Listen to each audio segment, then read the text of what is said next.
চলো ফিরে যাই পাহাড়ের ওই বুকেতে দাঁড়াই। এখন আমরা কোথায় যাবো? বাটির গোয়া। আমরা এখন চট্টগ্রাম নতুন ব্রিজে এখানে আছি।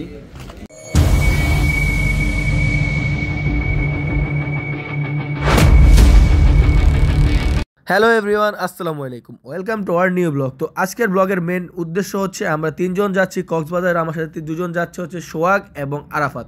আমরা তিনজনে যাব মেরিঞ্জা ভ্যালি অ্যান্ড কক্সবাজার। এখন আমি যাচ্ছি হচ্ছে রেল লাইন থেকে ওরা অ্যাড হওয়ার পর এখান থেকে আমরা যাত্রা বাজে, ওইখান থেকে আমাদের বাস আছে 10টা বাজে। তো 10টার বাজে আমরা সোজা চলে যাব মেরিঞ্জা ভ্যালি। এই যে আমি বলছি রেলগেট, কিন্তু আমার দুইটা পাপিষ্ট বন্ধু যে দুইটা আছে যে রেলওয়ে যাও এখন পর্যন্ত আয়নি। কতক্ষণ থেকে ওয়েট করতে পারলাই জানে। এই যে মোকলেস আরেকটা সেই একটা ড্রেস আপ নিয়ে আসছে হালার পুত। আমি ও কোথায় কত দূরের থেকে ইয়ার পর আমার তো দেরি করে আইসস আমি অটো দিয়ে আই না আমরা কতক্ষণ আগে গেছি রে? 5 মিনিট আগে গেছি। আমরা অনেকক্ষণ দাঁড়াই আছি। আরেকটা তো খবরই নেই, কিন্তু কম্বিনেশন সেই দেই শ্রাবণ আউটফিট কম্বিনেশন দেই সেই লাইটিং পিছিয়ে দেখা যায় না, অস্থির। আরেক পাপিষ্ট বান্দা হালার ভালা, প্রতিটা কামের লেট, প্রতিটা কাজের লেট। এলাকায় আইলো ওই লেট। কিরে ভাই তোর লেট কি যাইবো না? এখন আমরা যাইতাছি বাসে যাওয়ার পরে বাস থেকে যাবো সায়দাবাদ থেকে তারপর ওইখান থেকে আমাদের লামহার বাস পাবো, মানে ওইখানে থেকে 10টা বাজে ছাড়বো। So let's go guys. এই যে আমরা এখন হচ্ছে সায়দাবাদ মেরিঞ্জা ভ্যালি যাওয়ার জন্য প্রস্তুত। এখন আমরা হচ্ছে এই যে জুবাইয়ের সামনে বাসে দিয়ে যাচ্ছে। আমাদের বাসটার নাম হচ্ছে কি যাতায়াত ভৈরব, মানে কিশোরগঞ্জের। ওই বাস দেওয়া হচ্ছে আমরা ইয়াতে যাবো, মেরিঞ্জা ভ্যালিতে যাবো। এই যে দুই টোল্ডু শয়তানি শুরু করছে ইয়ো মানে আমরা সায়দাবাদ আছি, আমাদের গন্তব্যস্থান। আমাদের এখান থেকে বাসে উঠতেছে সোহাগ জুবাইর, এই যে তারা উঠতেছে। চলেন আমরাও আগাই, উঠি। বাসের ভিতরে কি লাইট নেই? বাসের ভিতরে লাইট নেই রে? বাসের ভিতরে লাইট নেই? কি রে লাইট নেই? লাগা আবার লাগা।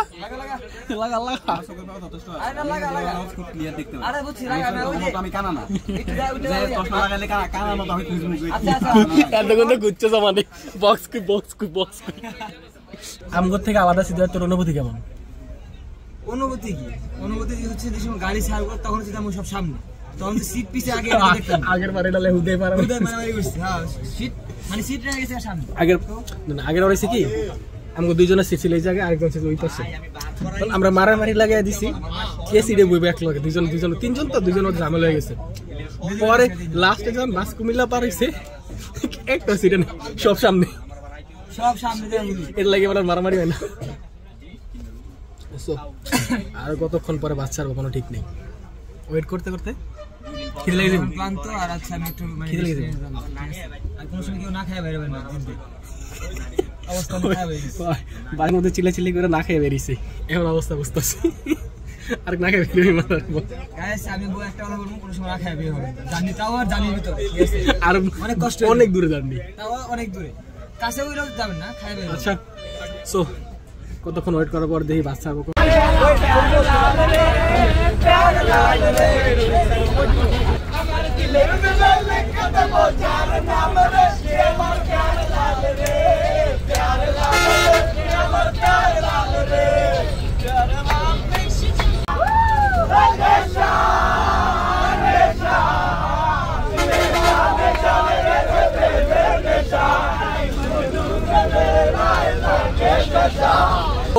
আমরা পৌঁছায় গেছি এখন কই?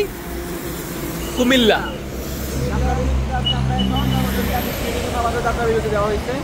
আমরা কুমিল্লা জায়গায় আপনার ডিসপ্লে লেখা খাবারের দাম অনেক বেশি। আমরা লাস্ট অনেক কিছু চয়েস করেও নিতে পারি না, পরে বার্গার গরিব মানুষ তাই আমরা বার্গারটা খাইলাম। তাও বার্গারের দামটা কম, 120 টাকা ছিল বার্গারটার দাম। খাবারের দাম যে এত বেশি, একটা কফি নিলাম, কফিটার প্রাইস 30 টাকা। এই 40 টাকা, তুই তো উল্টা গস। ও আচ্ছা, টোটাল 120 টাকা নিছে। টোটাল 120 টাকা, 3টা কাপ 140 করে। মানে একটা কফির দাম যদি 40 টাকা হয় তাহলে এর মধ্যে কি আছে দেখেন তো? এমন কোনো স্পেশাল কিছুই নাই। খাইতে গেছিলাম চা, ওই টুলটুকু আর একটা জুবাইয়ের ওর কথা হই না, এরা নিলাম কফি। এখন তো নেওয়ার পর দেখলাম আটকে গেলাম গা, আটকার পরে দেখি দাম করে একটা কফি 40 টাকা করে। এই যে এর লাগি কফি নিতে যাই এই অবস্থা, ঠিক আছে। I'm sorry, but don't wanna talk. I need a moment before I go. It's nothing personal. I draw the blinds. They don't need to see me cry. 'Cause even if they understand, they don't understand. So then when I'm finished, I'm all about my business and ready to save the world. I'm taking my misery, making my bitch give me everyone's favorite girl. আমরা এখন চট্টগ্রাম নতুন ব্রিজের এখানে আছি, but এখানে নেমে একটু চা নিছি আর একটা রং চা। এই রং চাটার দাম ঢাকার মতো জায়গার মধ্যে হচ্ছে 5 টাকা, আর এখানে আসে 10 টাকা দিয়ে খাওয়া লাগতেছে। বাহ, বাংলাদেশের কোন জায়গায় যাবো ঘুরতে, যে জায়গায় যান না কেন আগে সব কিছু বাইরে খাওয়া চিন্তা বাদ দিয়ে দেন। এমনিতে যদি পারেন যত কম খাওয়ার চেষ্টা করবেন। না কম না, এমনিতে পারেন বাসা থেকে নিয়ে আসবেন, বুঝছেন, ফ্লাক্সে করে চা চা নিয়ে আসবেন খাওয়ার জন্য। শীতের মধ্যে তো একদম चल पड़े हम ऐसी राह पे, बेफिक्र हुए कि अब जाना कहाँ, लापता हुए सारे रास्ते, ढूंढेगा हमें ये ज़माना कहाँ। ये समान कैसा, मुस्कुराने जैसा, धीमी बारिशें हर जगह, ये नशा है कैसा, डूब जाने जैसा, जारी ख्वाहिशें हर जगह। गज़ब का है ये दिन, गज़ब का है ये दिन, गज़ब का है ये दिन, देखो जरा, गज़ब का है ये दिन, गज़ब का है ये दिन, गज़ब का है। সো গাইস, আমরা চলে এসেছি মেরিঞ্জা ভ্যালি। এখানে চলে এসেছি, এখানে আমরা নাস্তা করব, সকালের নাস্তা এবং দুপুরে লাঞ্চ করার পরে এখান থেকে আমরা যাব সোজা মেরিঞ্জা ভ্যালির মেন ভিউ পয়েন্ট, যেখান থেকে আমরা পাহাড়ের মেন ভিউটা পাবো এখানে। কিন্তু এখানে এসে আমরা ফার্স্ট ডিসাইড করলাম যে দুপুর পর্যন্ত যেহেতু আমাদের কাছে টাইম আছে, তো আমরা এখানে আলীর গুহাতে যাব। এখান থেকে আলীর গুহা, তারপর এখানে ঘুরা ফিরে এসে লাঞ্চ করে সোজা চলে যাব মেরিঞ্জা ভ্যালি মেন পাহাড়ে। সো গাইস, ব্লগটা অনেক লং হওয়ার জন্য ব্লগটা আমাদেরকে এখানে এন্ড করতে হবে। নেক্সট ডে ব্লগ দেখার জন্য আপনাদেরকে অবশ্যই আমাদের পেজটা ফলো করতে হবে। সো আপনাদের সাথে দেখা হচ্ছে ব্লগের নেক্সট পার্টে। সো আল্লাহ হাফেজ, বাই বাই, টাটা এভরিওয়ান।